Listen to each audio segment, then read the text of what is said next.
Ladies and gentlemen, welcome to the latest edition of the Jobber Knocker podcast. As always, Nestlemania alongside for the writers. I'm sorry to cut you off. I think I have a more important announcement, JC. The Jobber Knocker is switching things up.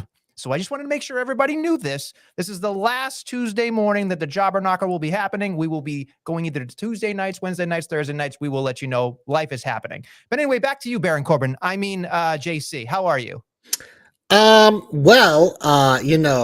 I hate Cody's dad. I hate Cody's dog. I hate Cody's wife. Blah blah. That was brilliant. Corbin even got in those matches. Nestlemania. He got broke ass Corbin chants. So the crowd is telling people what they want. It seems like they're just gonna re-rack it and run it back. Because, why not? I guess, why not? This was JC written all over it. So I was surprised that you didn't obviously just. Corbin and Cody, come on. It's funny because we're going to start this always in the shine. We're going to start with Cody and Sammy. We're definitely going to start there, but this is obviously what happened after that. So we can kind of hit it. I was listening to Cody was on with Helwani on his show yesterday.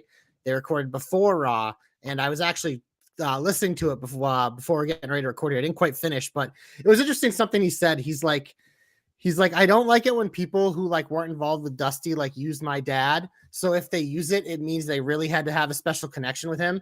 And it got me thinking, Corbin was one of those guys in that era where he had a connection with Dusty. So hearing that and then seeing how Corbin got to trash him was just that's kind of cool. Cody's just, Cody said one of the big reasons of coming back, he wants to be better than all of Dusty's kids, even though he's actual kid. He was never one of Dusty's kids down the Performance Center. So Corbin, he can check another one off the list. Randy Orton was the legend killer. Cody was his dad's kid's killer, apparently. The Dusty killer. Yeah. It just literally that was dying on me as I was listening. I was like, oh, that's actually pretty cool. But in terms of that, that was fun because look at the Sad Sack Corbin was good. It worked before, and they're clearly just hitting the reset button with Corbin again, and going off this, they can probably start him up again or whatever. But it worked out perfectly. It's to cut him off with literally Catherine being oh, we have something more important, and then the fact that I thought if that was it, that would have been enough. But they went back to it after, and he just goes in on Cody, and you start to see him behind him. And it's oh, here comes all the insults. And I love these listening to everything. And he goes, and Cody's dog, and then boom, boom, boom, boom, boom, and then jobber alert, like you so eloquently tweeted. Because that's part of it with Corbin, man. He's got to lose. But yeah, I didn't think that's how we'd start. But this was part 2 to I think the main event of our podcast this week, and that was Cody Rhodes and Sami Zayn face to face in the middle of a ring. We've talked about this Nestlemania, me and you on the podcast for pretty much since Cody won the Rumble, being it's one of those things past in the WWE, they would have veered away from this, pun intended. They would have swerved away. They would have not gone head on, but whether it's Cody, whether it's Triple H or whoever behind the scenes being no, we're driving straight into this tornado, because this was something else Cody was saying on this that I was listening to. He's we've been looking for so long for the possibilities of who can beat Roman. And right now we have fucking 2.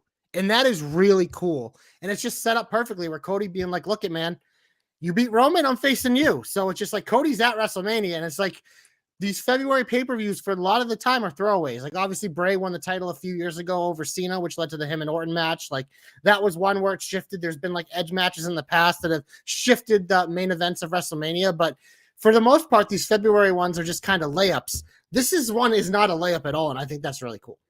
Yeah, I tend to agree with you. When I was watching the Cody and Sammy thing, obviously I laughed at the Corbin thing. That's why I started the show with that, because I just thought Kathy was great, obviously for every reason in the book. But then Happy there's, Valentine's Day, Kathy. Happy Valentine's Day, perpetually, always JC's Valentine. How about that? Yep, I like that. Okay. So I really loved it. And the other thing that I really wanted to put on the table here about just Cody Rhodes in general is he did a eloquent job of putting somebody over and putting the spotlight on somebody else and being okay with sharing the spotlight. Because, there are other people in the world that may not be okay with, look, I'm a WrestleMania headliner. I'm going to be doing all this stuff, all of that, right? You figure like, that's my spot. But for him to be able to stand toe to toe with Sammy and be like, you can do it, but it doesn't matter what I think. You got to finish your story. And I went, what a great way. An advanced logic for everybody to have in that whole thing. Because really, you think from the Vince McMahon era or regime, whatever, like you said, they would not have done any of this. Yeah. And I think the fact that we're acknowledging it, no pun intended, that we're discussing it, we're having it in front of us, it was like, okay, there's no reason for you to boo Cody Rhodes, because he was like, I don't care. I would rather face you because the cracks are in the bloodline because of you. And I just thought, like, the fact that he was putting it all, like, he's saying it without saying it. Like, it's a foregone conclusion that Sammy most likely will lose. But on Saturday, we're going to be on our edge of our seats cheering and screaming because we're so into it, like we're just into it. But the other thing that I really, really enjoyed about it was the fact that Cody's looking at Sammy saying, like, finish your story. But what he's really doing here is he's making it okay to be like, there's no reason to boo me, folks. I'm saying all the right stuff. And we'll talk about it more. Maybe this is a good transition. I don't know. Because I thought on SmackDown, the eloquent, just the masterful stuff they did on SmackDown with the Usos, because we know we're headed to Canada. But all these moving parts, whether it's Cody, whether it's Sammy, or the Usos, the whole thing with Jay is just so good. It's so well done. And I can't remember a storyline that had this many tentacles, that's gone this long, that is so good, and it keeps getting better. Again, I don't even know if the finale will be what we want. Like, I don't think we'll be satisfied. It can't, but it's one of those things we talk about it all the time, like with the journeys, like as long as it isn't completely botched, it's still one of the greatest stories of all time. If not, when we look back, we could look back and be like, yeah, the Bloodline saga with Sami Zayn was the greatest story ever written in wrestling. It could be that. We don't know. We're in the middle of it. It's hard to really judge historical stuff in the minute. This is something when we look back 5-10 years, we can look back and be like, okay, yeah, but it's just so fascinating because we are absolutely spoiled as wrestling fans right now. Like I've said it every week, like we have two guys that are our favorites, like these two beautiful stories, and like they've been running parallel, but like this week they intersected. And I think that is the coolest part of it, is just that. And like, yeah, you mentioned on SmackDown, it's just like the Sammy story is so much more than just Sammy. It's a Jey Uso story.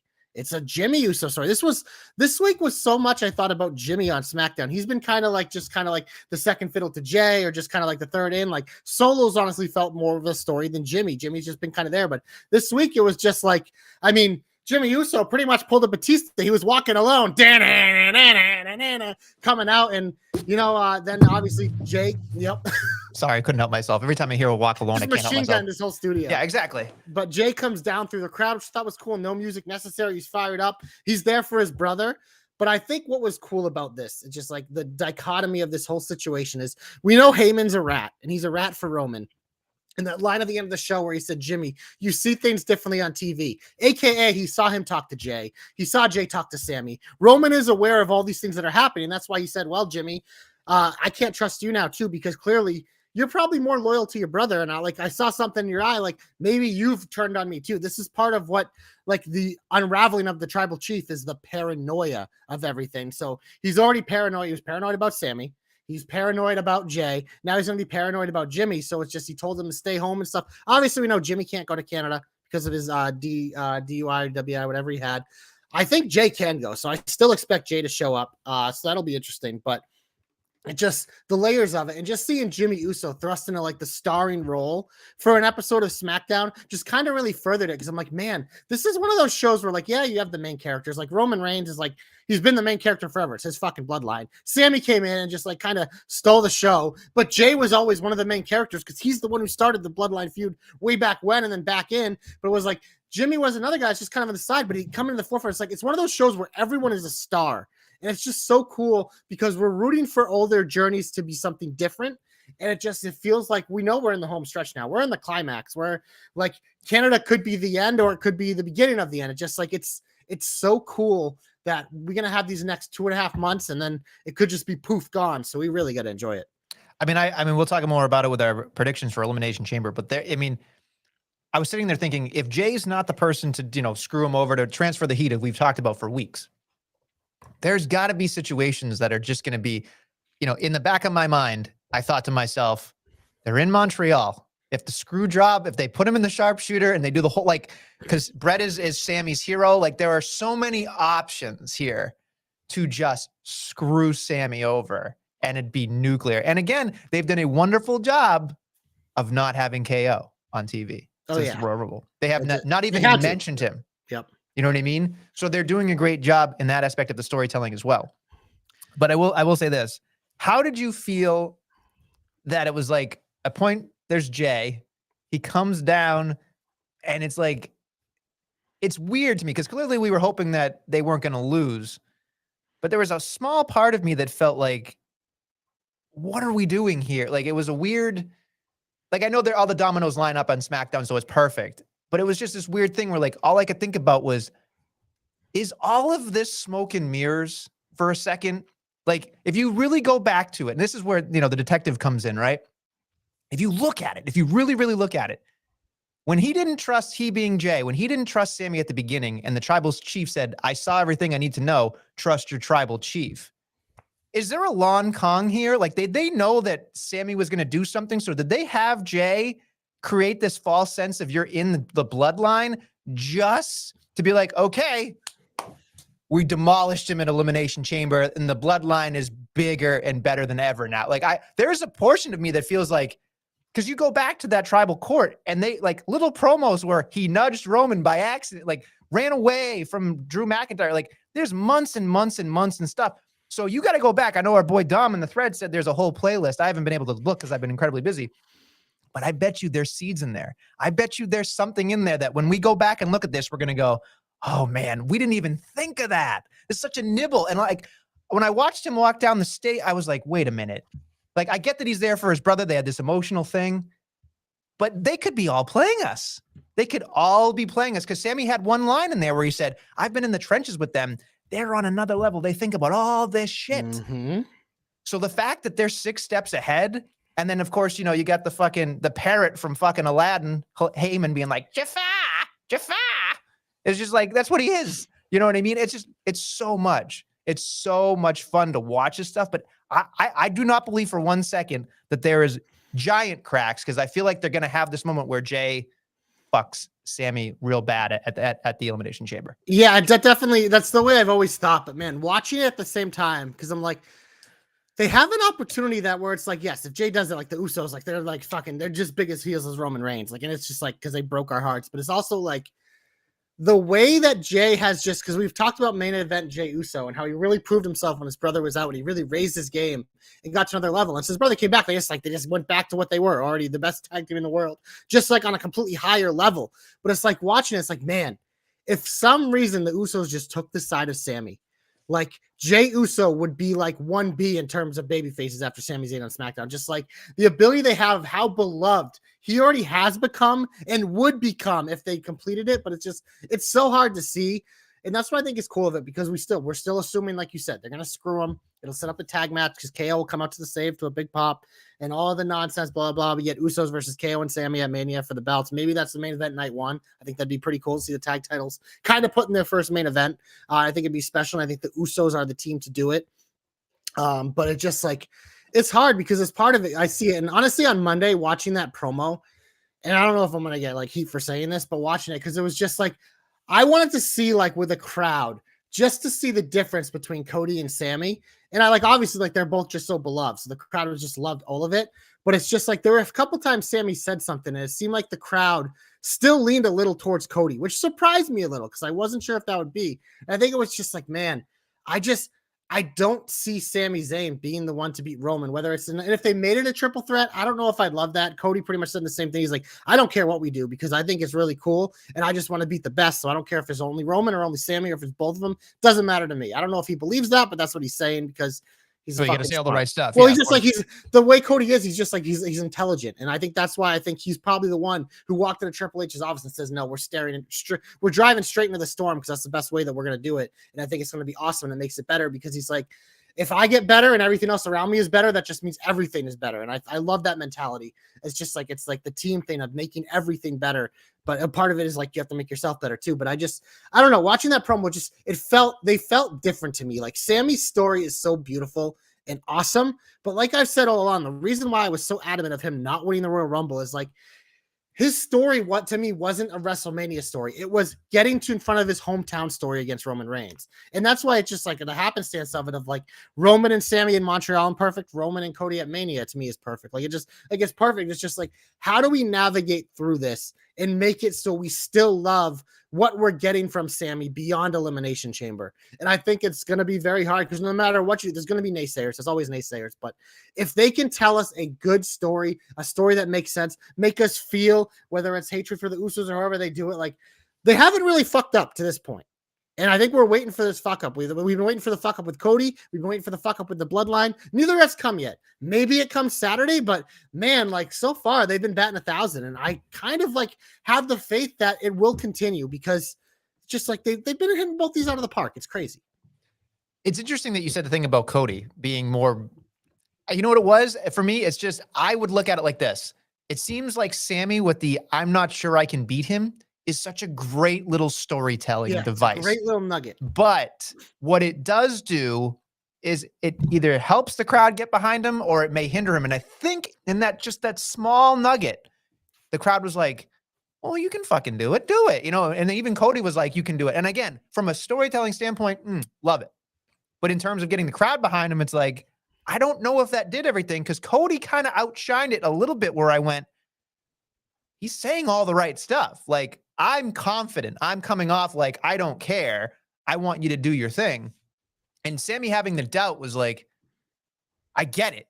But I think in a little bit, it did kick him back just a little bit, just like an A+ to an A in terms of like the believability factor. Because we're all going to go ape shit on Saturday. We are. We're going to, I mean, I imagine that they're going to throw trash at Jey Uso and the Bloodline after this whole thing happens and like just boot out of the building, the whole kit and caboodle. I expect this atmosphere to be better than Clash of the Castle, and I didn't know if saying that would be a possibility after seeing Clash of the Castle because that atmosphere was awesome for Drew. And just remember the hysteria leading in, and like a lot of us were just like, man, it just feels like Drew's the guy because there was no other options. And when Roman beat him, we've just been in like this wasteland being like, well, I guess we wait till Cody comes back because who else could it be? Mm-hmm. And it's like they've done such a good job of like, yeah, they preserved Cody, so he's thin, but now it's also like there is momentum for Sami. It's just like, but just like watch it. I don't know. Like I said again, like I don't know if it's a popular thing or if it's just me. Like I know I'm a Cody guy, so you can call it bias or whatever, but to me, they felt different. And I don't think that's a bad thing, but it just felt different because I think Sami can come out a winner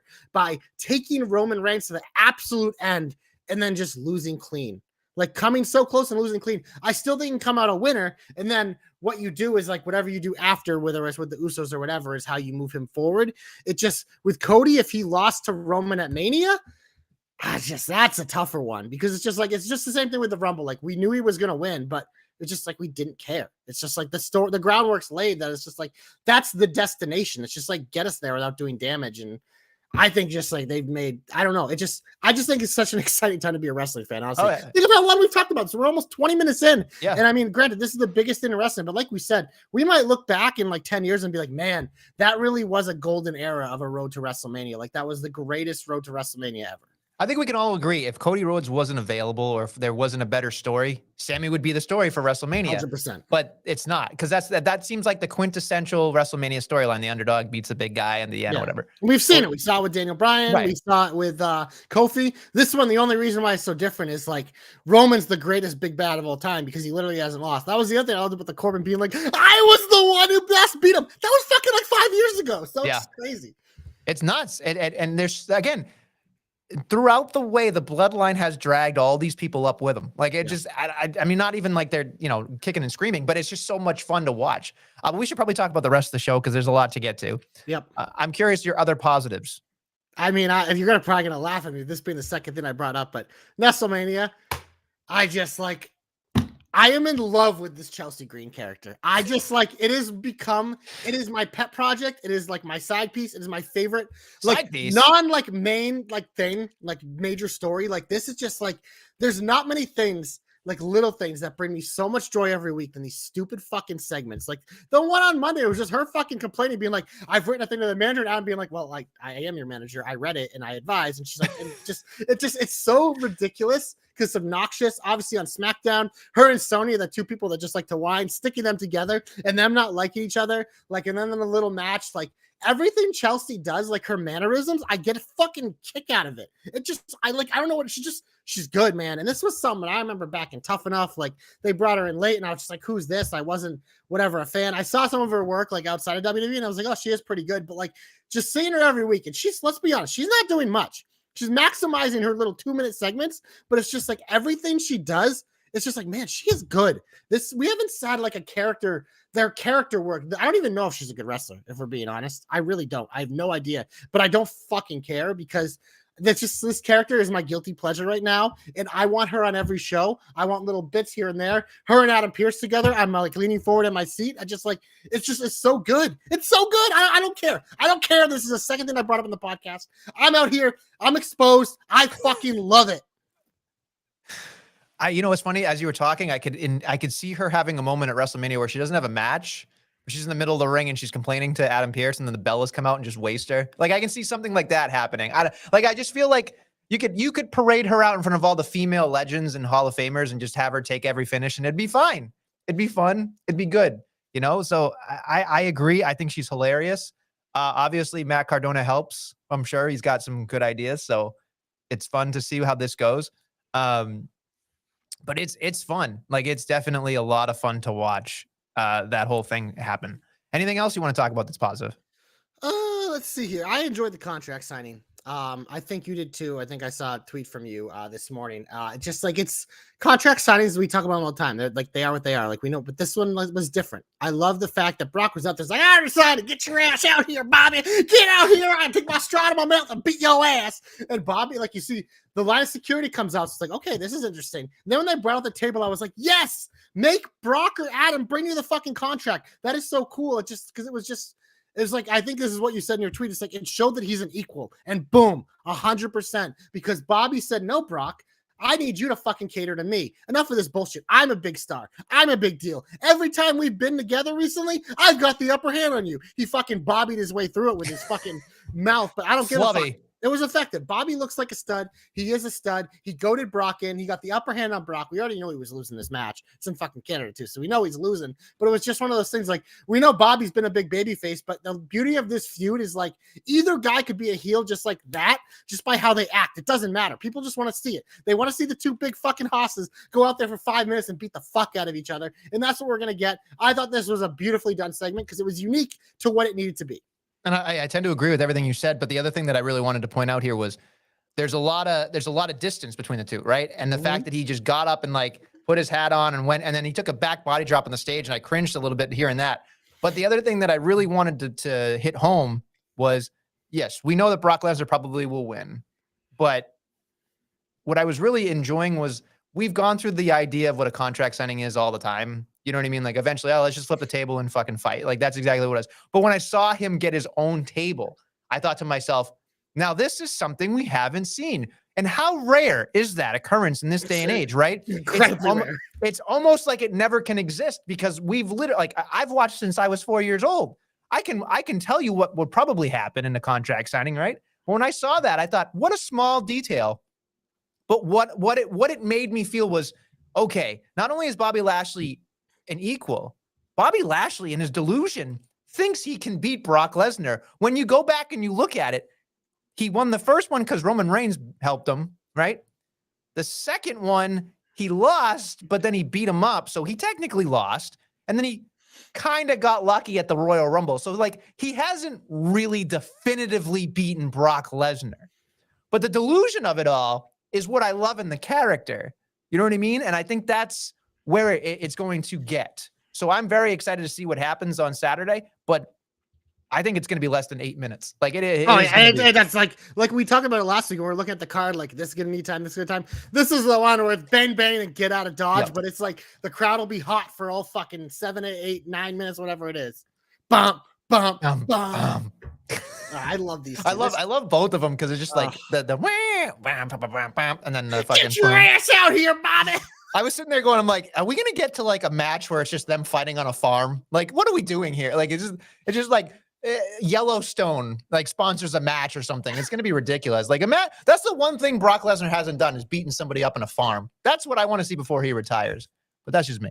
I mean, I'd be all for it. Anything else you want to get? Heaty? No, because I did like the surprise we got in the SmackDown main event because we talked about it last week and I pretty much said, I'm like, Madcap, no chance of winning. You're like, yeah, throw him out. And he fucking won. I thought this was cool because as we know, like Madcap's kind of been a guy just, he had all the momentum. He's had some big, I mean, if you want to see his fucking resume, go to @TheGuthyRoy on Twitter. He fucking listed off every accomplishment he's ever had because we know he's a big Madcap guy, but this was a guy that like was probably like on the edge of getting fired. They paired him with Corbin and he just literally took advantage of it and like made himself a thing with help from other people's, but like he proved that he's good. He's good in the ring. He's a good character. And it was cool to see him get a moment here because when they said like, this is his first title opportunity, I'm like, oh, I never even realized that, but it's true. And I think that's cool. So as what we assume is going to be a one-off, I think it's perfect because this is the guy who literally since Triple H has been in charge, it's just been like, he's been a guy where he's taken his momentum and kind of used it to bolster up Theory, bolster up Karrion Kross. And it's kind of been like, now here's something for you. These other three guys, they don't really need a really random match with Gunther, but if Madcap can go out there and have a fucking 15-minute with Boehner in Canada with him, like it cements himself as a really good babyface. And I think it's something for a guy who has put in the work for a lot of years in this company and like, really sacrificed like for others. Like, I think this is cool. So I love seeing him get the big win. It was a head scratcher for me. I'm not going to lie to you. Like, I was just like, huh?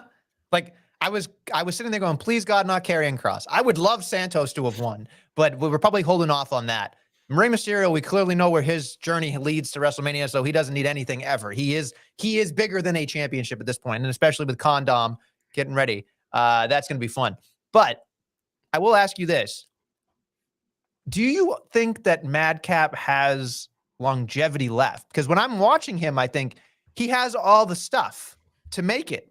Like get an Intercontinental Championship or a United States or a tag team. Not necessarily a world champion. He's not a world champion, I don't think. No. I'm sure Guthrie would get, cut my head off for that. But not everyone needs to be a world champion. No. I say that all the fucking time. Right. I mean, he's very successful. I think he's got a great look and a great demeanor, and he can be a character. But this was like, it literally felt like they were dusting him off the shelf and throwing him at Gunther. And I was just like, okay, we know he's losing. This will be cool for like a one-off, I guess. What if he doesn't lose, though? He's not fucking winning. We said the same thing last week, Nestlemania. But it's just if he beats Gunther, I think the entire internet would fucking explode. I mean, if this match was after Elimination Chamber, then you could sell me on Brock costing him and Madcap getting the title and Brock and Gunther to WrestleMania we go. But this is on Friday. This will be part of our SmackDown preview. So, but I don't know. I think it's cool because this is something that why I love number one contender matches is when they throw you the curveball. Because a lot of the times it's a device, like we know who it's going to be. But when you get a curveball like this, I think it's cool. And I think one thing that kind of gets like underrated in championship reigns is just like for someone to have a long, successful reign, it doesn't mean like they just held it. Like I want them to have to take on a myriad of different competitors in a myriad of different situations and see how they perform in their matches against all these different competitors. And like Gunther is building a great IC title resume because we've seen him defend against the Bronze. We've seen him defend against the Mysterios, and the list goes on. And Madcap will likely just be another. It's the reason why Reigns is so impressive. He's beaten everyone. But this is something WWE had got away from. It's just like a weekly TV defense. It felt like everyone was just like, oh, mid-card title. Once every 2 months, probably not on, whatever, here it is. But it's just like, I love that you can build a resume for a champion. It makes the championship better. It makes the champion better. And Madcap, if he goes out there and has a banner with Gunther for 10 or 15 minutes, that gets him over, whether he wins or loses, because it's proving to the crowd, like, this guy can fucking hang. He deserves to be here, and I look forward to see him continuing to work. So I think that's why this is a win-win-win. I think it's cool. It's something that, honestly, until Triple H took over, that AEW did a little better than WWE, is just having these kind of one-off title matches for a showcase, kind of thing. And the WWE has really like gotten back to this because this is something they've gotten away from, and I enjoy it. So I think it's cool. Okay. Anything else? Lacey beat a jobber, good heel work as always. So that'll be in my shine, but this is probably a transition piece because you clearly don't like it if you're not saying it, but look at sometimes Nestlemania, you just need a quick crowd pleaser. And my expectations for this group is I think it's always been a little different in their new incarnation than a lot of other people. I think people like to look at it as a failure, but I don't. But I think the way that Hit Row is being utilized as heels is like, it's perfect for them because it's like, look at Sheamus and Mac are the baby faces. I'm looking for a quick crowd pleaser here. Them to get back on the horse, set up the rematch with the Vikings, which we can talk about that promo in a minute. But it's just like Hit Row did exactly what they had to do. You can say it was short, whatever, but it's just like the visual of Adonis in the ring going like this to a guy bigger than him is like, well, you're gonna get smashed, headbutt, and then just like you have two strong guys and Sheamus and Drew tossing around top dollar. So just like I just think that like Hit Row is like, it's one of those things like you can look at it as like, oh, they're a failure, but I'm like, no, they're a group that's on TV every week and they're the perfect heels to kind of give you that quick crowd pleasing win that you need sometimes as part of your show. So I enjoyed that little segment. And I will say the Vikings, I haven't really been big on this new gimmick since they introduced it. I thought the vignette they had this week was the best one they've done. I thought it looked really cool. The thing is I think I want the Vikings to be this amazing team. And they have been like before the pandemic, obviously, and they did their Street Profit stuff, which was hilarious. But before that, they were really, really like, they were like the tag team on Raw. And now I'm watching it. It's just this like cold start and stopping thing that I don't understand. And honestly, if they can't beat Mac and Sheamus, I don't know if I'm going to be able to take them seriously going forward. And I know they can always revamp and redesign and do all that stuff. And they've done that a couple times, but yeah. But it's just hard because I mean, like, how many do-overs do you get before it's just like, okay, this is what you are? Well, I think it's the same conversation we've kind of had with the Street Profits, because I know your frustration with them, but it's just like we've been in this world for the past year where the Usos reign everything. Like they have both sets of tag titles and we know they're going to keep winning. So it's just like, you don't really have that chance for your other dominant teams of this era, the Street Profits and the Vikings and New Day, for example, going out there and getting these wins where if you had split titles, like these other teams could be racking up title reigns and we wouldn't be having this conversation, but we're in such a different time that it's just like the buildup has been like, okay, you can beat every other team in the roster, but we know you're not beating the Usos. So it's just like, how can you really garner that momentum, because look in the singles, it's one of those things like we were talking about Theory, like how he got completely crushed. Well, they at least let him swerve a little with a United States title to kind of get some of his shit back and kind of just like kind of flatline till we get to John Cena, which is where we're headed with him. But it's just one of those things for the tag teams. I mean, they sent New Day down to NXT and they had a tag title run, which was fun, but it was just for the Vikings and the Profits. They beat everyone, but then there's nowhere else to go because the ceiling is capped right now. I think that's part of it. No, that's an eloquent way to put it. It's hard for me to care about tag team wrestling that isn't Usos related. It's hard for me to watch anything women's non-title related. I think that's hard. I disagree. Forward. Chelsea Green has changed the game. Well, yeah, that's she's an entity to herself. Yeah. Right. So I don't really even count that, but it's hard getting excited about certain things. And I'm gonna hit the jobber alerts. I'm gonna hit the fucking get them off my TV, get them off my TV, get them off my TV. Very quickly, Hit Row jobber alert. A lady got beat up by Lacey, jobber alert. On Raw, get ready for this one. Piper, Meechin, yeah, you're out of here. Thanks a lot. Of course, Baron Corbin, yeah, out of here. Thanks a lot. Boogs beats the Miz, yeah, out of here. Thanks a lot. There's so many jobber alerts happening on Monday Night Raw. I didn't know what to think, folks. It was out of this effing world. I didn't know what to do. And all I could think about was, I like Boogs. Enough. I thought the Miz did whatever the Miz does better than anybody else to make it work. Fine. I don't care about Piper. I don't care about Meechin. That was a waste of my fucking time. You get over to fucking, you talked about Hit Row. That's fine. Lacey's kind of in no man's land or no woman's land until probably after WrestleMania, it feels like. It's hard with these random matches, especially on Raw. I felt like Raw specifically, besides the main event, and I would probably venture in, I'm looking here to make sure I don't cut myself off here. It felt very promo or very jobbery. It didn't feel like we were getting a go-home show. No, I know. And they're protecting a lot more people during WrestleMania season, and I understand that. Well, and it's also tough because you have 2 chamber matches, which have 6 people. You need to look strong in them. So it's just like to navigate that is tough. And like, it just, I don't know. That was actually, honestly, one of my biggest heats of the week. And it was weird because can I enjoy a segment, but also not like what it's doing? because what I kind of loved about this Seth Logan Paul thing that we're gonna get at WrestleMania is the fact that like it wasn't really acknowledged, but we knew it was coming. But it was just like Seth has to get through Chamber first. He's gonna lose somewhere, and that's when it's gonna turn. But it's just like that whole segment was the Miz trying to get Seth to talk about Logan Paul. I don't know. It's one of those things. Like I enjoy both those guys in a vacuum. I enjoy Seth's stupid boots. I thought that was funny. Little call, a big thing going on the internet, right now. And I always enjoy the Miz, but it's just like I didn't like. I felt like this was a segment that you needed after Chamber because I don't think it did any. I mean, I feel like the U.S. title Chamber, like we've forgotten about it now. Like the match is going to be fine or whatever, but it was just like. You have 4 people in it who kind of need more. Well, I guess not Priest, but you have 3 other people that kind of need more build. But then it's like you have Theory and Seth, and Theory's just kind of like walking around being Theory. But Seth is just like, I don't know. I didn't like that segment, the timing of the segment this week, and I didn't like how oversaturated it was with Logan Paul stuff because I thought part of what would have been cool is like Seth trying to look for any other avenue and refusing to acknowledge or face Logan Paul because he doesn't respect him, which he kind of got at, but it just like, I don't know. I felt like the timing with that was off this weekend. So I didn't really enjoy it even though I enjoyed it at the same time, if that makes any sense. So what if, and again, I'm completely trying to save the idea of how bad it was in your opinion. I know I'm not saying that you hated it so much, but it was unnecessary.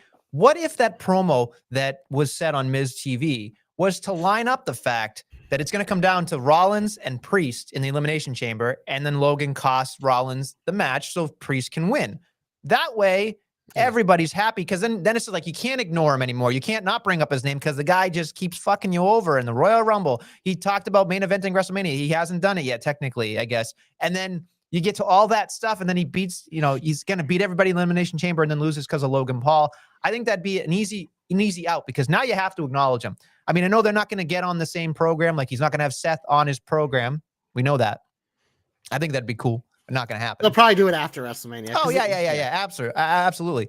But it's just when I look at it, I thought, okay, like we're in this weird vortex until we get after Elimination Chamber with a lot of stuff, and Seth Rollins is really like stuck in a black hole. Well, that's what I mean. It's like I feel like they had to make a decision. Either you don't have Seth in the chamber at all, you give that spot to someone else, and he's full speed ahead in Logan Paul, or like it's one of those things like he should be focused on that title and not. I don't know. It felt like this was out of place this week to me, and that's what's kind of my heat with it.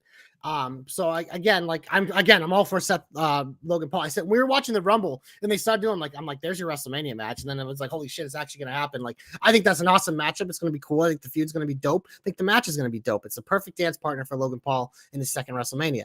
But I don't know. This segment, I don't know. It felt out of place, and like the Miz, everything about it felt forced to me, and I don't. The beauty of why I think I was really going to enjoy this feud is that it didn't have to feel forced. And I thought they tried too hard this week with it. I don't know. That's just me. Oh, you're opening my eyes to it because I kind of like shut my brain off with it because I was just like, I love the boots. I love the outfit. And then I was like, Theory got shoved in here, so though it makes me think a little bit more, which you had to put Theory in somewhere. But it is what it is. Something else I'm not necessarily in love with. Natty gets a promo. Thank fucking Christ. That got done real quick. Shotzi came out of nowhere to help fucking Natty with Shayna and Ronda returned Nestlemania. Ronda, that's not your comeback? Possible comeback opportunity. The woman that uses gumption had a lot of it and decided to beat the crap out of 2 women. I didn't give a shit about this, and it was weird to me because I was like, isn't Natty in the chamber? She is. Like, it's in Canada. She had to be in the chamber. Well, yeah, it's in Canada. Yeah. But I kept looking at it going, this doesn't make any sense. Like the week after, perfect. I'll do that. But the one thing I couldn't understand, JC, was how much could it possibly work for Natty to have a promo? On paper, bad. Shotzi coming out, probably not the best to be the savior. And then of course Ronda Rousey coming out and throwing people around like nonsense. That segment was dog shit, and I can't do it. I can't. The only thing that percolated in my head as a segment is obviously like one of my hopes, and we've talked about this a lot, is Ronda and Shayna getting those women's tag titles. But watching that segment, I was like, if they don't do that at WrestleMania, a one-on-one match between Ronda and Shayna would be pretty fucking cool.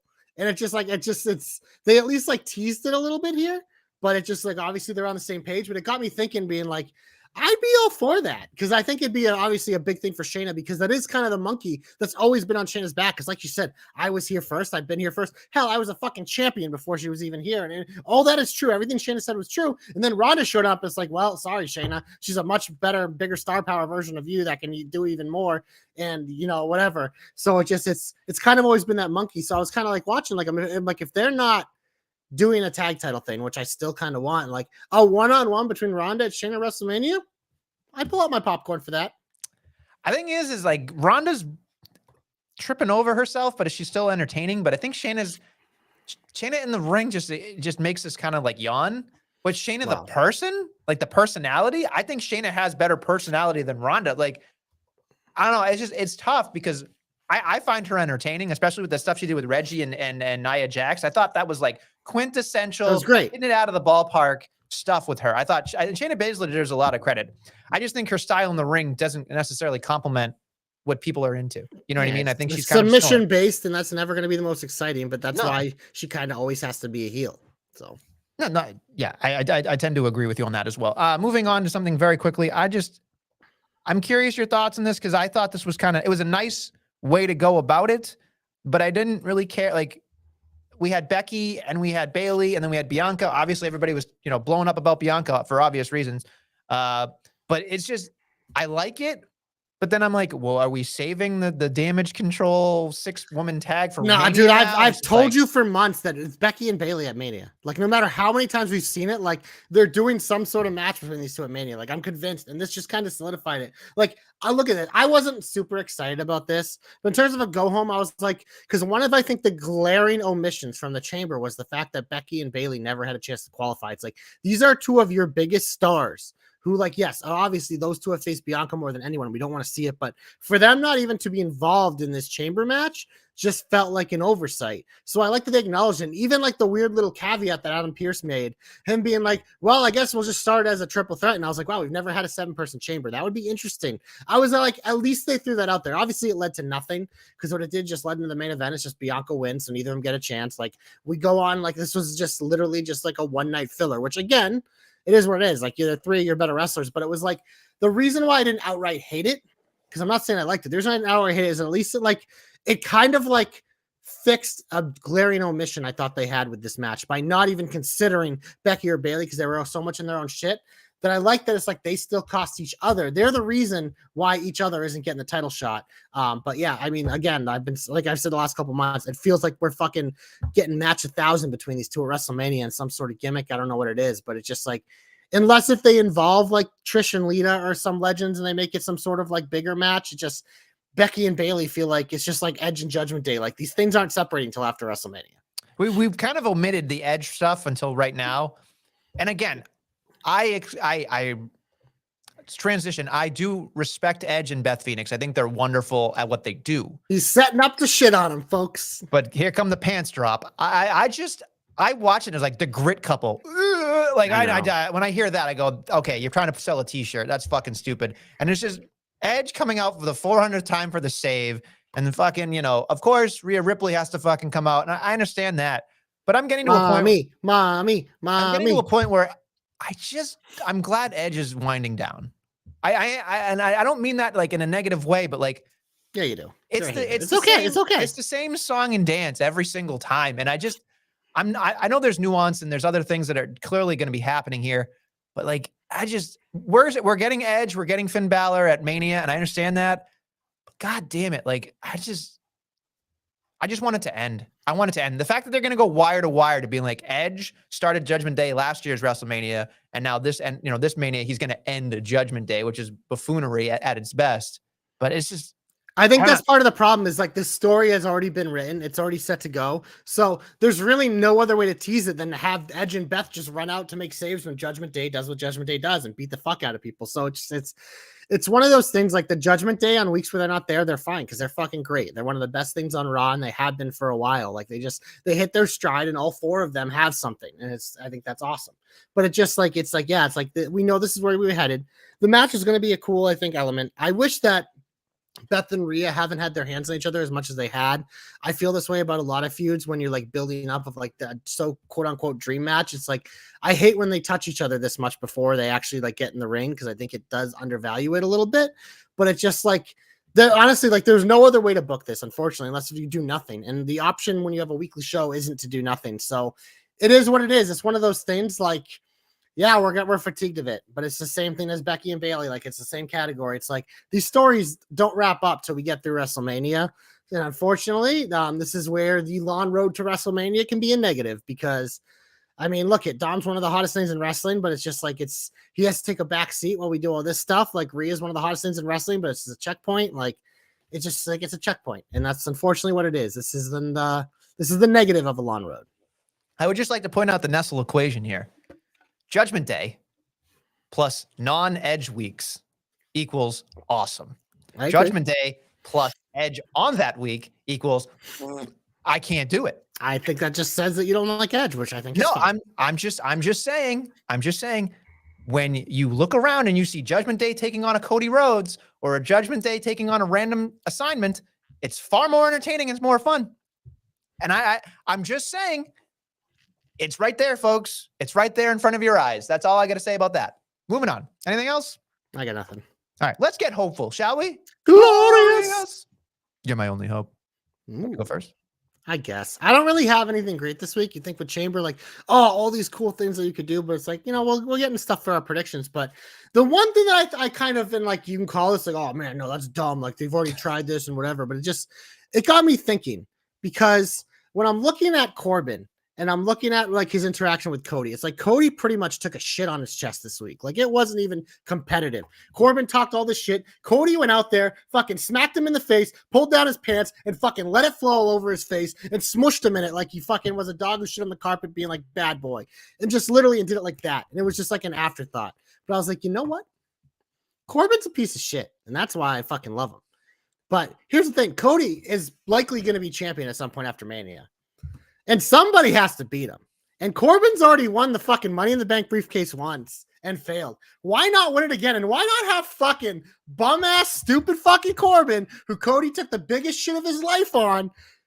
Why not have Corbin be the one to dethrone Cody Rhodes with the Money in the Bank briefcase? I don't know if it's the same night as Money in the Bank. Money in the Bank is in England this year, so it'll probably be Cody versus Drew or some shit. So they have this great babyface spectacle, and Cody holds off Drew again. He still can't do it, and they're like hugging in the ring. You know who fucking Baron Corbin hates just as much as Cody? Is fucking Drew. Out comes Corbin, beats the living piss out of both of them, and just fucking takes a shit on two guys he hates faces. And that crowd would go fucking ballistic with boos. Suddenly you would have a new big bad. You'd have the lone wolf on top with more heat than fucking Dom, which doesn't even feel possible at this point. And you know what? It's a fucking hope for a reason. So Baron Corbin as the man to dethrone Cody Rhodes in fucking England at Money in the Bank. Hashtag JC knows. Hashtag JC's hopes come true. And if you don't like it, I got 2 words for you. Suck it! Well, you blew Dom's mind, it looks like, in the chat, so that's fine. It's pretty good. I mean, for a hope you weren't necessarily excited about, it seems like everybody liked it, so that's good. I have 2 hopes that I was going to save this, but I think I'm just going to go 2 quick hopes. Ready? First off, if you watch the digital exclusive, there was a backstage segment where it was Santos and Mysterio, and they're talking about respect, and they exchanged masks and the whole thing about the Lucha Libre thing. If Rey Mysterio does not retire after WrestleMania, I thought about this. Really, really cool. Santos is great, but what if we got to a point where, because Rhea technically is going to win the SmackDown Women's Championship, so I think that Judgment Day is going to move over to SmackDown at some point as a whole, and Rey Mysterio's over there. So I feel like we're going to get unpaused from the Judgment Day beating up Rey Mysterio. But instead of having stupid Edge and stupid Beth Phoenix and all that nonsense, what if Rey Mysterio enlisted the help of Legado del Fantasma, right? Like, I think having the Lucha behind Rey Mysterio against the Judgment Day, like, those matches could be insane. And I think that'd be like just having the lineage of Lucha Libre and then maybe having transfer the heat from, Rey and Dom to maybe Rey and Santos. Rey or Santos and Dom could be really cool there. And I think that'd be just kind of like a nice little nod to the legacy of Lucha Libre as well.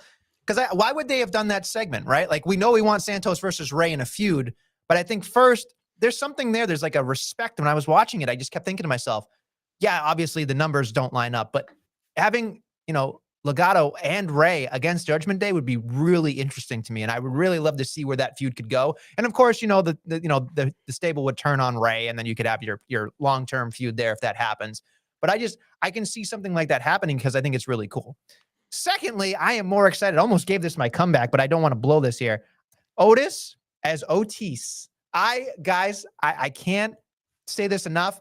Otis is like, he's like the wrestling version of Chris Farley, in my opinion. He just looks like he's going to be fat guy in a little coat, and he's going to rip all of the cool stuff. And if you don't think they're going to have some amazing segments with this, you are out of your goddamn mind, especially if they try to enlist Gable in this entire thing. That was my favorite part, is Gable being like, oh, they're like they were talking to him, and then be like, no, we're talking to Otis. And Gable being like, and then talking about the card. Oh, you know, branding. It's just like this is well done, because it was like, how do we transition this? I'm like, Gable has to be a big part of this because he's so good. He can get it over by making himself look like a fucking buffoon. So I thought this was a good introduction to it. I agree. And I really do believe that, like, there's so many tentacles here. Like, not that it's going to be the bloodline, but like on a CD feud for the you know, the Maximum Male Models, watching the hot dog fly and you know, Monsois like had the mustard all over him. I thought that was great. Like, all these little things that don't matter will add up. And I'm like,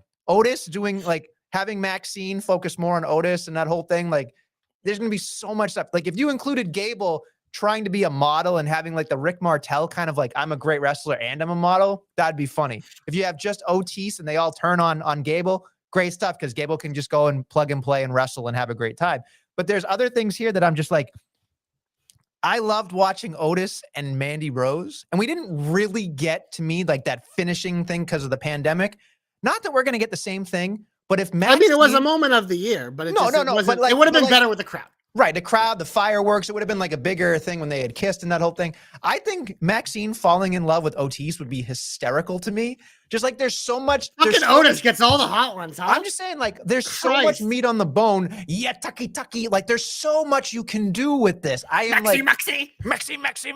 Like, it's just like, it works so much. Like, even just having their digital exclusive stuff would work too. But like, I am like, as a person that's a promoter, as a person that's a creative storyteller, this is such a small feud that I would be like, can I please write all of these things? Because they're going to happen. They're just like, Otis, with that backing of the Maximum Male Models by accident and being a goofball, could accidentally win a United States championship or an Intercontinental championship, and it would blow my effing mind. Like, watching him in tennis wear where he'd rip the pants, you could just keep going on and on. The fact that Maxine probably gets upset that people eat food, and then he's going to be over here eating like a bunch of ribs, and she's like, it's fine. It would just, there's so many things you can do with this for the next 6 months. I am so excited for this, guys. If they fuck this up, I would be so mad. Mad. It's one of those things where it's like, it's such a goofy part of the show, it can't be fucked up, because even a fuck up, it'll still be funny with these people involved. It's money. Like, I agree with Dom. It is absolute money for a CD feud. It's gonna be wonderful. And again, a palate cleanse from the serious nonsense we get somewhere else to this happy nonsense. I think Otis, as much as we like to shit on certain things about him, he is such an amazing character. And the fact that he's going to be willing to go all in on this Otis thing, like, I didn't even think of Otis. And then when she said it's perfect. Yeah. My face wanted to melt. I was like, this is so much fun already. It's going to be it. I guarantee you, by the end of next year, you and I are going to be putting this somewhere in the knocker somewhere. In a good way. So. I mean, look, I said this after once the Mandy Rose stuff started, because Otis was one of those guys where I looked at Heavy Machinery and I was like, flush him down the toilet. I got no interest in this shit. They suck. They're stupid baby face, blah, blah. Get him out of my face. But like, Otis, when he won Money in the Bank, the run with Mandy Rose, like, I completely changed my tune, and I'm like, he has me for life, like this guy. And then the pairing with Gable I've loved, because it let him be a little more serious, but also kind of lean into what makes him special at the same time, which is the goofy. So I'm all for Otis. And like this, like you said, like, this is a perfect fit. This is what the male models need, and this is Otis's next step, because I think we're really going to see, once Gable gets tossed to the side, like, him go to that more serious singles run that people have been waiting for forever, because we've seen it. Everyone likes to work with Gable. With Triple H in charge now, he's a guy that would do it right. Like, I think honestly, 2023, Otis will have a great year with the male models, but 2023 could be the year that Gable takes the next step on his own for the first time ever. So I love both of it. There's nothing I can hate about this. That's why I'm excited and hopeful about it, because I really believe both of these things are going to be fun. I really. What about your comeback this week, Nestlemania? Who do you got? My comeback. You ready for this? Drum roll. Bronson Reed. One meatball to another. What the hell? Yep. What a spicy meatball that boy I gotta is. hear this because I don't know how you're gonna sell me on this. I'm probably not going to be able to sell you on this, but when I was watching it this morning, I thought to myself, what? Like, I'll say this, maybe it's situational comeback at this point. Cause I'm watching it and I think, oh God, we have a picture-in-picture promo with Ali getting me fucking the mute button. And then, Dolph Ziggler barely says anything. And then he's like, if it was me, I would have beaten Bronson Reed. And then he turned and I'm like, he's wearing shades. And he seems like kind of a badass. And I don't know why, like maybe it was the framing with the shades and the way he looked good and the way he he looks just kind better of in his suit than he does in his wrestling gear. Oh, absolutely. But there's no denying that. So I was watching it and all I could think about was as I'm watching it, I'm like, there is some type of quality about him that does scream big deal. Not like a main eventer, but at least upper echelon. And when I watched him just beat the shit out of Ali, maybe I just want to see him beat people like Ali up. I don't know. Maybe that was it. But he just train wrecked right through Ali. And all I could think about was, man, this was so good. And this was like an up week for me because and I think the other thing too was that for me, Monday Night Raw didn't have a lot of like exciting stuff. And this was at least for me going, oh, I could see that happening. Not that he's going to win the Elimination Chamber because I would probably puke. He might. But now I'm in my head going, well, fuck, I wouldn't, I don't think I would hate it. So I think they did a good job of making me believe, because Johnny Gargano, where the fuck has he been? Like, he's not even on my TV. He's like not even in existence and he's in the chamber. It was very odd. So I'm like, I already forgot the 6 people in the chamber besides Theory and Gargano and Rollins. So it's just like, okay.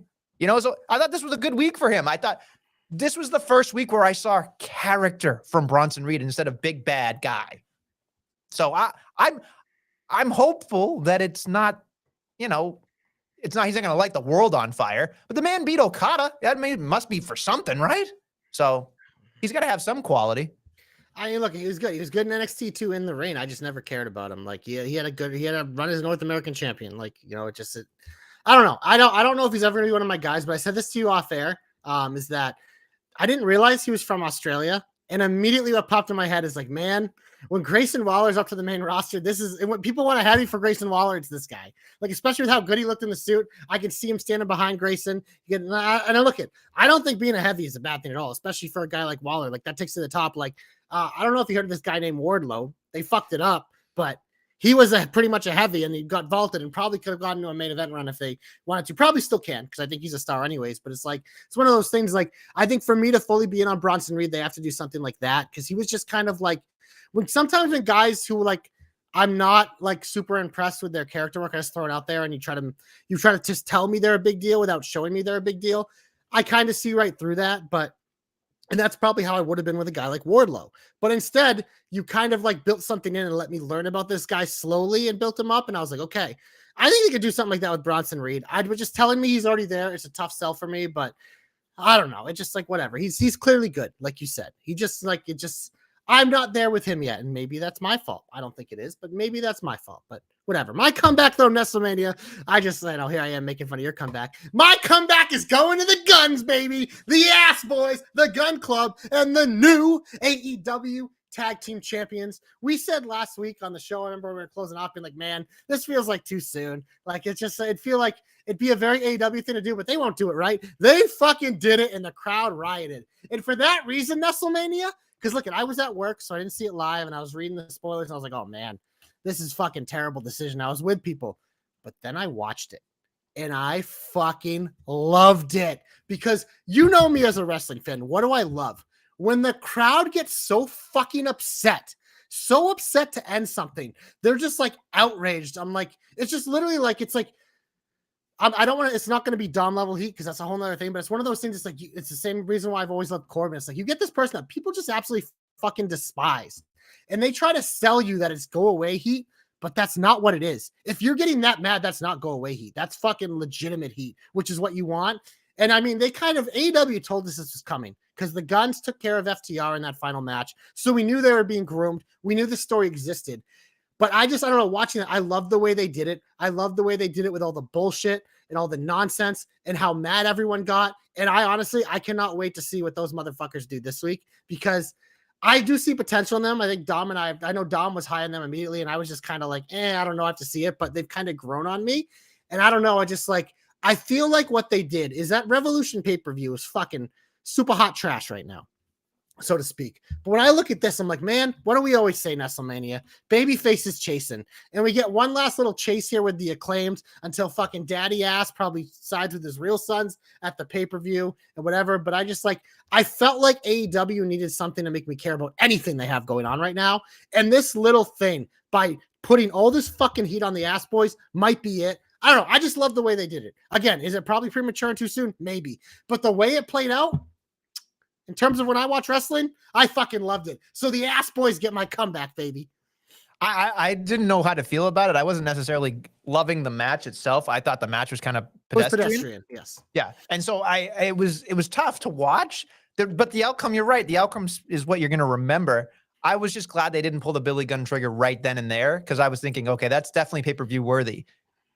Going forward, though, I don't see them as a pillar. Like everybody else is, like they signed a big deal or whatever, so now they're going to be there for the next 5-6 years. But I'm not necessarily in love with the idea of them being like a big deal for the tag team division. But I could be wrong.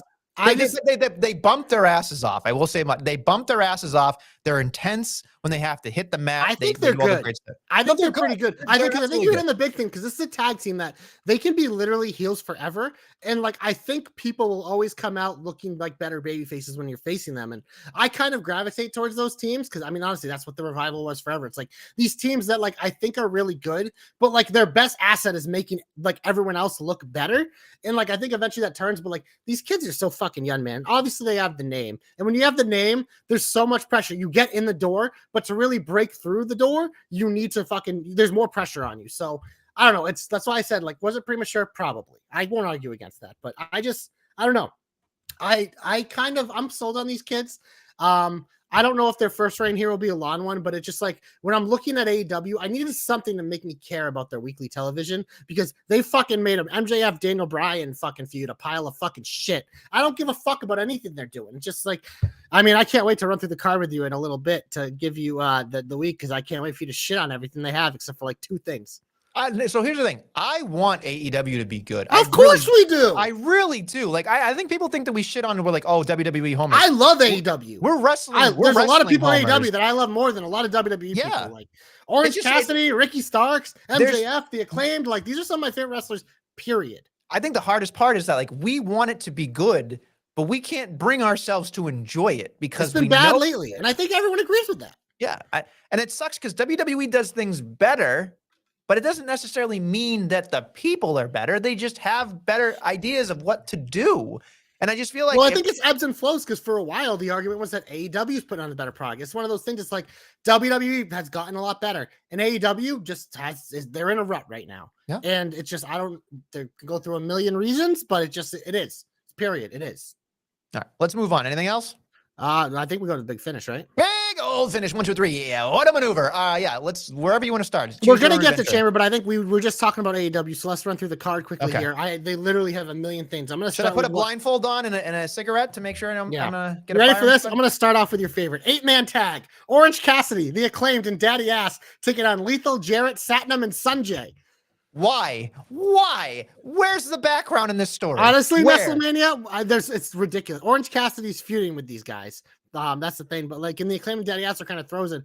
He has best friends. Why isn't best friends part of this? But you know how much schmoz is going to be part of the segment? Oh, I know. Honestly, when we finish the show, we'll probably look back and be like, that was dumb, but goddamn, that was entertaining. And just like I fucking hate Jeff Jarrett, but that group, they're one of the better heels in the company right now. I will say this much very quickly. If you haven't gone to YouTube and watched Hey EW with RJ City and Jeff Jarrett, it's worth a watch. It's hysterical. Like, he goes out of his way. I can't watch Jeff Jarrett stuff. I can't. No. I'm telling you right now. I know. I just can't do it. I'm telling you, I can't do it. Well, anybody else that can stomach a Jeff Jarrett interview for 13 minutes, it's worth the watch. He comes off like exactly you'd expect. It's awesome. It's absolutely amazing. I believe you, and I'm sure it's fine. Everyone else. He called him Papa J instead of Papa H. It was hysterical. So the rerun of the week, we have Ricky Starks versus Daniel Garcia, part 15. In theory, I should love this. Yeah, we've seen it. We have a triple threat women's match between Britt Baker, Toni Storm, and Ruby Soho with this fucking storyline that just is the drizzling shits. I don't understand Yeah, exactly. Anything. I And I that's agree. the thing. You can tell me, like, if Tony Khan can get in here, and I want to make sure we spread the wealth here, because I want to make sure the Joe Stopper, who is great at covering AEW, by the way, over at jobberknocker.com, he coined a phrase the other day in the Jobberknocker thread. Anything to do with Tony Khan is now hashtag content, spelt content, because it is ridiculous. But I will say this much: if he thinks that he's telling good stories, where the fuck are we? Because Yeah, I can't. he needs someone to check him. It's like What are we like doing with it's the this? reason people fucking have always shit on Vince is that delusion that what you're doing is good. It's like one of those things. Like, yes, there are probably some things you're doing really well, but what is equally as important is to recognize when you are failing. And Tony, right now, a lot of your shit is failing. Speaking of, we have Moxley and Cesaro taking on Roosh and Preston Vance. Do you care? Again, why do I need to care? I don't. What is the setup for this? I don't. There's not. If you're going to tell me that you've done a great job with these storylines, show me, because I don't know what I'm watching. I don't. There's no setup to it. There's no Twitter video. There's nothing. No tweets back and forth. Nothing on the program that makes me remember anything. This next one, actually, I mean, because I'm a closet Brian Cage guy, he is taking on Jungle Boy Jack Perry. They set this up a little bit, but I just like it's a match. But we also have, I didn't know this was a match, so I checked. Seems out of nowhere. Hangman taking on Kip Sabian. It sounds good. All these matches sound great, but I don't care. Yeah, I agree. Like Kip Sabian's great, but he shouldn't be fighting Hangman Adam Page. Yeah, he's getting fed to him. The last match on the card for this week is Mark Briscoe versus Josh Woods. This is a little Ring of Honor rivalry. Should happen on Ring of Honor. Well, guess what? It's not. And then on Rampage, I have a Rampage match this week. And I said this in the thread, Nestlemania. This should be on Dynamite because honestly, in terms of things AEW is doing right now, it's this feud. And it is Swerve and Dustin Rhodes. They have had a fun feud that has only been on Rampage. It makes sense. Swerve had so much momentum coming off losing the tag team titles. And what did they do? Nothing with it. Except for now, there's something like Dustin Rhodes. It's just, he's one of those guys, like, he doesn't appear much, but when he does, you know it's to make something better. And by God, he's so fucking good, man. He's always been one of the most underrated guys. And they're having their payoff match on Rampage this week. I may watch it. I don't know. Like I will watch this. I care about this. I care about this more than anything on Dynamite. Here's the logic I have, right? And this is telling me right now why AEW is in trouble. I will watch because of word of mouth from my friends. I will not watch because AEW tells me to. Yeah, you're $1 million company. Figure it out. If you mean in trouble in terms of growth, I agree, but yes. I don't think they're in trouble because not financially. They've got to a point like they're fine where they are. They have their fan base who hasn't gone anywhere, but in terms of like we're probably still going to watch every week, but in terms of us carrying and us getting maybe like the casuals to tune in, like it's just they're not hitting those marks right now. We're going to get to this now. SmackDown quickly before the Chamber. We have Gunther and Madcap for the IC title. We have the Viking Raiders versus Drew and Sheamus. Any last thoughts on those? No, the regulars will win. Alrighty. What it is. Well, Nestlemania, it is time to get to our Elimination Chamber predictions. There are 5 matches scheduled for this card. I would expect that to stay the same. And I would think one of the chambers will probably kick off the show. And I think it might be the United States Championship match. So we'll start there. It is Austin Theory defending his championship inside the Elimination Chamber against Seth freaking Rollins, Johnny Gargano, Bronson Reed, Damian Priest, and Montez Ford. So Nestlemania, I ask you, this is probably the toughest one on the whole card to pick. Who you got? So here's my thought, right? This is what's going to upset a lot of people. Gargano will not win this, but he may win at WrestleMania in some crazy fashion. So that's what my prediction would be for that. We know Rollins ain't going to win. So it's Theory, Reed. I'm gonna say no Montez. So Theory, Reed, or Priest are my people, right? That seems like a logical choice here. What I'm thinking about is who's on my fucking TV every week and who needs it, right? I don't think Theory's walking away with this. I really don't. No, he doesn't need it to face John Cena. Reed, yeah, I don't think it's ready. I'm going to go with Priest.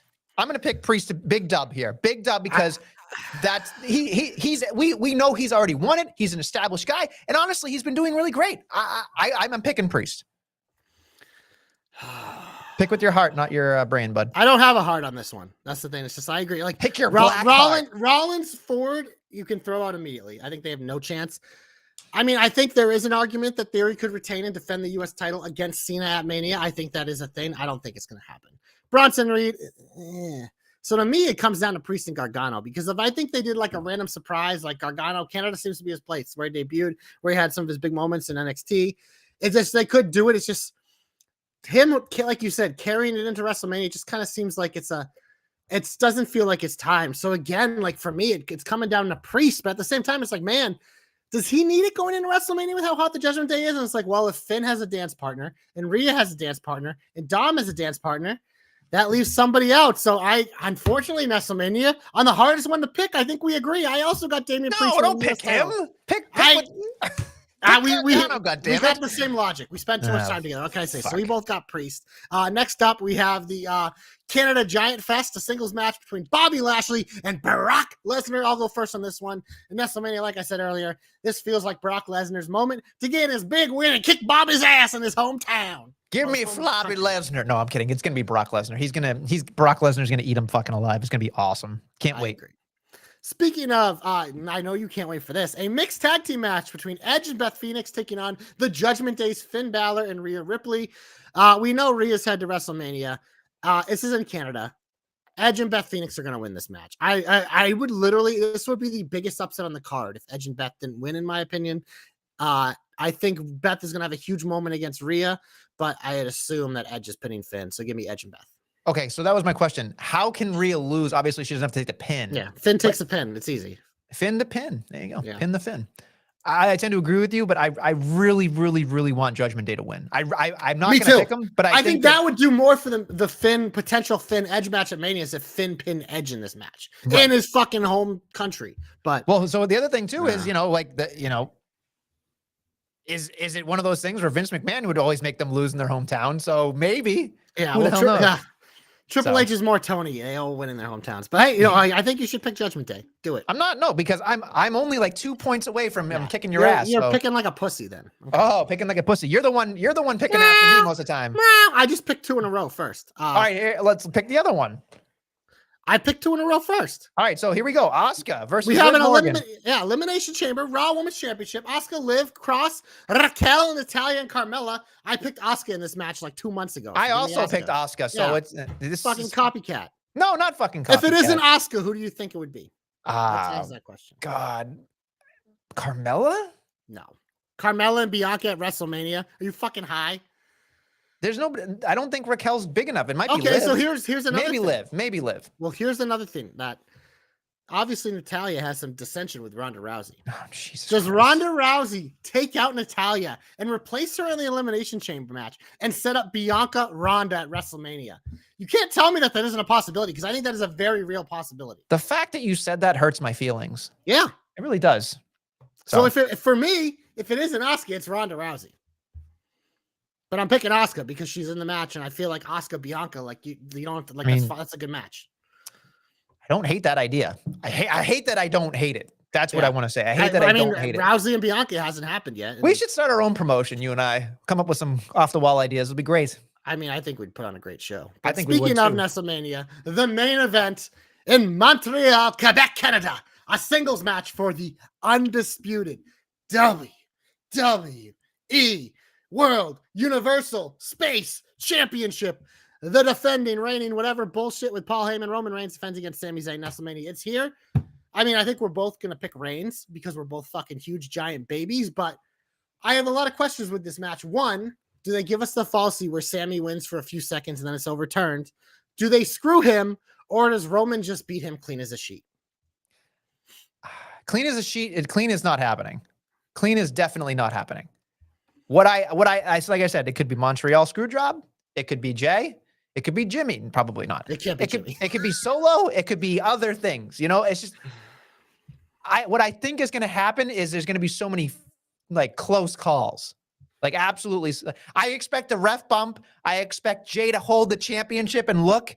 Is it going to be Roman I'm hitting? Is it going to be Sami I'm hitting? Like that internal monologue of like, oh shit, what am I supposed to do? And fucking, what if it's this scenario, right? Jay's in the middle of the ring holding the championship. He's like, do I fucking hit him? Do I hit him? And then he fucking goes to swing and hit Roman and he misses and he hits Sami. Mm-hmm. Boom, by accident, you're off to the races. Like that stuff.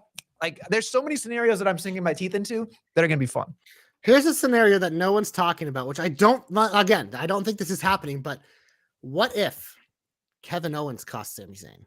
I just don't see it. Me either. I don't either, because 100% like this whole thing. But it's just like, think of all the times that Sammy had an opportunity to help KO and he went against him and he fucking fucked over his so-called best friend.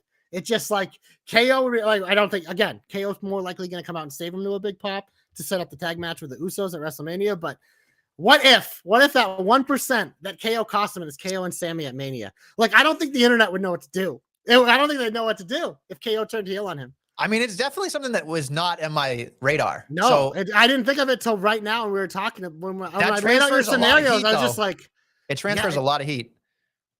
yeah, it's again. I don't think it's happening, but hey, you know what? We have to look at all the avenues because in this story, WWE is going to get a good job, like really covering their tracks. Okay, well, there you go, Roman. And then now that's Elimination Chamber, so we'll see all the fall for that next week. But we do have an episode of NXT tonight that we can go through quickly here. We had the big turn last week on Din Don Hello, JC Jane literally breaking Gigi's face. She will explain her actions tonight on NXT. I don't know what to think. I mean, I saw what happened and I went, okay, we're doing the barbershop window. Okay. She missed the kick, whatever. Gigi Giannetti. Because let's be honest, man, JC's the one that can be a solo star. I love Gigi, but she's not as ready as JC is. And again, I love them as a tag team. So this whole thing has broken my heart. The fall of Toxic, the starting with Mandy thing. But it's just like, I mean, JC's ready. Gigi's not, but I'm with you. I don't know how to think because I'm a little heartbroken. Here's the thing. I see the star value of a JC. I really do. But there's something about Gigi just has this like it factor. Like even if she's not hot ready. as hell, well, yeah, obviously. But the other thing is like she will look good on a poster. Like I think that she's, JC's here, Gigi's clearly here. So it's like, but again, wrestling wise, JC's here and Gigi's probably below my shoe. But that's beside the point. It don't matter. You don't need to be a good wrestler to be amazing. Like some people are like, Nessa, what do I always say about Maxine Dupree? She's just so fucking hot. Same reason why the Miz saved Mandy Rose. She's just hot. She should work here. I think they literally just want to cut ties with the whole toxic attraction thing, even though it was like the best thing going on TV. They're literally like expunging it from the record. It feels like. I think they realized by just giving them a new leader, it wouldn't have been the same. It would have been like you can use Hit Row as an example. It never would have felt the same. So why not just fucking cut ties with it and move it on before you get there instead of like dragging these two women who have been amazing through the mud. So yeah, that's tough. But I literally have a whole card for NXT here tonight. We have the return of Braun Breaker. Apparently it's a return now when you miss 1 week. But here we go, Nestlemania. We have, so I'll start from the bottom because we have Hank Walker versus Charlie Dempsey. Neither of them impressed me ever. Yeah, I don't care either. Don't care. We have our girl Tiffany Stratton taking on Thea Hale. I'm interested in this, actually. I think Thea does a really good Santino. Like, I mean, she's good. She's good for what she does. And not that I'm going to put the rocket strap on Stratton. I'm not going to curse her, but I think we all agree. We all see it. It's a slam dunk. Yeah. I mean, the woman's a slam dunk. I agree. Next up, we have, this match. Talk about two guys that I just can't get invested in. Axiom versus Damon Kemp. Who? It's like Damon Kemp is just like there. He might as well be a background character. I mean, Axiom's the same way. The mathematician. It's just like, he's a fucking impressive gymnast, but I don't give a fuck. He's not going to be a main roster guy. There's no way Axiom makes it to the main roster. Not in this gimmick, at least. No. But yeah. I hope maybe he can find a tag team partner someday. But who knows? We have a Wesley Open Challenge. So he's losing it? Maybe, but who do you think it is? Do you have any inclination? Is it just going to be Tony D? Maybe it's Tony. Maybe it's Stax. I don't know. I tend to think that it's not Broken Fingers Donovan Dijak, but Wesley. I really like Wesley. In terms of like when I talk about baby faces, I talk about Bianca and Liv as like two of my favorite baby faces. Like Wesley has entered that chat. Like I just like him. He's so likable. So likable. His story is so cool too, and he's so real. Like, it's one of those things, like, there's some things you can't make up. And that's why there's certain characters. That's part of the reason why I love Cody. It's why I love Liv. It's why I love Bianca, and Wesley's in that category. Just, you can't make some of this shit up. It's real, and I love that. I just love how authentic he is. Like, I think he's real. And it's just like, You can't teach it, no pun intended. You can't. Like, he's just so good. So I would think Tony, I would love to see someone dethrone him soon, because I don't think he needs a championship, but they're going out of their way to make him a big deal with the cardiac. I thought the kid win against nickname and everything. Dijak was needed to cement him. Yeah. But yeah, now I'm ready. I have my eyes peeled for what the next is. Yeah. We have 2 other matches on this card. We have the former NXT Women's Tag Team Champions of Kaden and Katana taking on Roxanne Perez and the returning Meiko Satomura. Don't know if I care about having the world champion in a tag team match.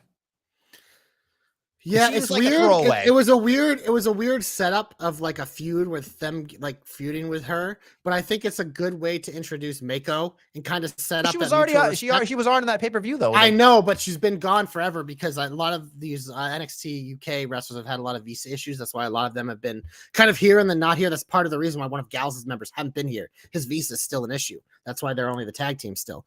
But yeah, I still feel like we're gonna get a Roxanne Meiko one-on-one match at some point too. I don't know. I don't think that's I still feel like Cora Jade's the WrestleMania weekend match, but who knows? Maybe it's this. But it's not. I'm more curious to see what happens after for all these women after this match than the actual match. But then what I assume will be the main event, because this match is gonna fucking rule. Grayson Waller taking on Tyler Bate, Nestlemania. big strong man, big strong boy. I love him. Oh, I just love him. So good. My expectations for this are so high. I mean, I can't believe that there's something about Tyler Bate that's just infectious. Yeah, he's just likable. infectious. Him and Grayson couldn't be more opposite. Oh yeah, spectrum different. Yeah. Absolutely. It's So yeah, I look forward to seeing what happens. That's it. That's NXT. So big cards this week on NXT and AEW. Big card on Saturday for Elimination Chamber and Nestlemania. And next week at our new time, we'll be discussing all the fallout. That's true. Make sure you check our socials. We'll let you know what's going to go on here in our little move here.